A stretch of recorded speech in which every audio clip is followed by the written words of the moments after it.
A police dog wouldn't stop barking outside room 207 at the hospital. No one knew why, until his handler opened the door. What they found inside stunned the entire hospital and uncovered a cold case buried for decades. What? This K9 revealed changes everything. It began on a rainy Thursday night when the hospital's fluorescent halls glowed eerily against the storm outside. Nurses moved in hushed urgency, tending to patients who never suspected that anything was about to shatter their quiet routines. In the middle of it all, Officer Dana walked briskly beside her K9 partner, a German shepherd named Titan, but as they passed the second floor, something changed. Titan's ears snapped forward. A low growl rumbled in his throat. Before Dana could react, he lunged forward, dragging her to a stop in front of room 207. His barking erupted so loud it made the walls vibrate. Nurses emerged from behind their counters, eyes wide. A doctor hurried over, frowning. "What's going on?" "That room's supposed to be vacant," he said, voice tight with confusion. Titan didn't seem to care about anyone's questions. He reared up, paws striking the door with urgent force. His teeth flashed as he barked again and again, refusing to back down. Dana tightened her grip on the leash, her pulse accelerating. "Titan, heel," she commanded. But the dog's gaze stayed locked on the door, as though he could see something.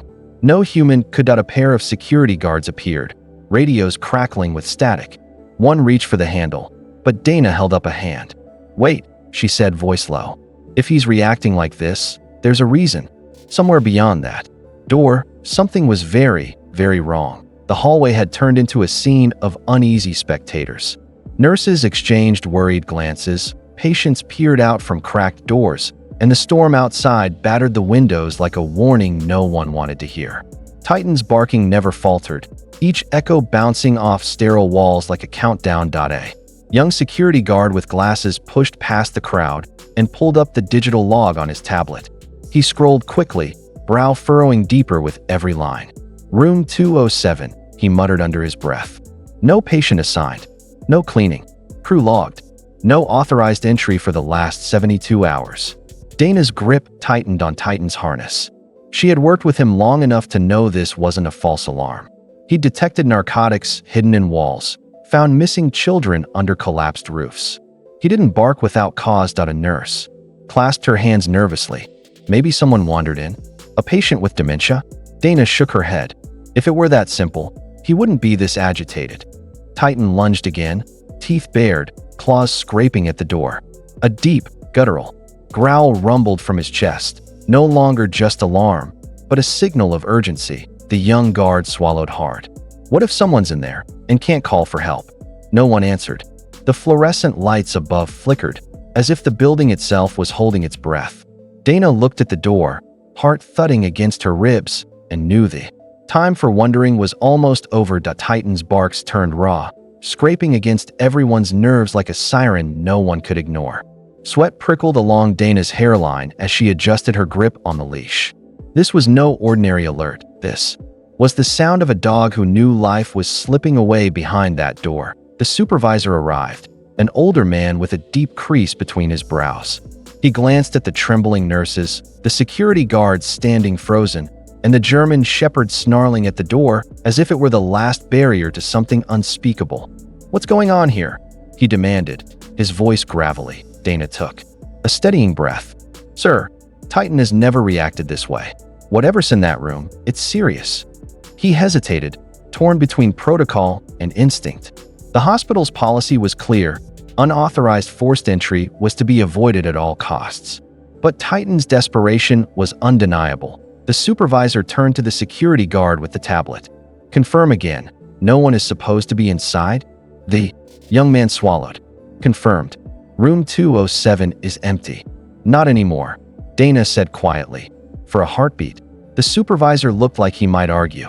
But then Titan let out a strangled, high-pitched whine and pawed at the handle as if he could open it himself. The sound sent a chill racing through everyone's veins. "All right," the supervisor relented, voice low. "Do it." Dana nodded to the guard, who drew a heavy key from his belt. Everyone stepped back as Titan crouched low, muscles quivering. The key slid into the lock with a metallic scrape. "On 3, Dana whispered. her own heart thundering. The handle turned. The door creaked open a crack, and the smell that drifted out made the air catch in their throats. The door swung inward on squealing hinges, revealing a darkness that seemed to swallow the fluorescent hallway behind them. For a moment, no one moved. Even Titan fell silent, his chest heaving, nostrils flaring as he inhaled the stale air. Dana stepped forward cautiously, her flashlight cutting a narrow beam through the gloom. The circle of light swept across bare linoleum, then caught something that made her heart slam into her ribs. A pair of feet, pale and motionless, bound to the legs of a wooden chair.